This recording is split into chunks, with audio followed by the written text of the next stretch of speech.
जिस्म जख्मी है और रूह घायल, उम्र मासूम और बड़ों की दुनिया को समझने के लिए अभी अकल भी नहीं है उसमें। दिल्ली के गांधीनगर इलाके में इस मासूम बच्ची के साथ हुई दरिंदगी और इस घिनौनी घटना पर दिल्ली पुलिस का चौंका देने वाला रवैया, पहले तो एक मासूम के लिए प्रदर्शन करने पर एक महिला के ऊपर एसीपी साहब का थप्पड़ रसीद होता है और फिर दर्द से तड़पती बच्ची को देखते हुए भी उसकी रिपोर्ट दर्ज करने में कोताही बरती जाती है। पुलिस का यही चेहरा अब उसके गले की फांस बन गया है। गृह मंत्रालय ने पुलिस से इस पूरी घटना पर 24 घंटे के भीतर रिपोर्ट देने की मांग की है।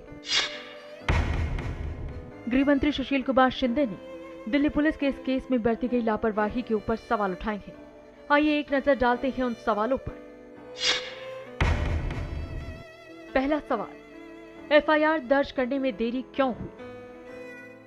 दूसरा सवाल, केस में कितने आरोपी हैं? तीसरा सवाल, अगर 2 आरोपी हैं तो दूसरा कहां है? चौथा सवाल, रिश्वत मामले में पुलिस जवाब दे। पांचवा सवाल, एफआईआर के बाद पुलिस मौके पर क्यों नहीं गई? छठा सवाल, केस में अब तक क्या कार्रवाई हुई? सातवां और आखिरी सवाल ये है कि गायब बच्चों के बारे में स्टेटस रिपोर्ट क्या है? शिंदे के इन सवालों ने कहीं न कहीं दिल्ली पुलिस की कार्यप्रणाली और जनसेवा के नारों को झुठला दिया है।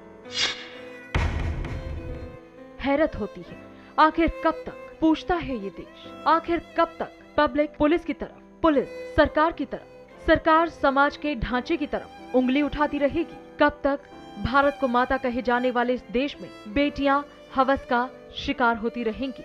सड़क से लेकर शिंदे तक बस एक ही सवाल, आखिर क्यों?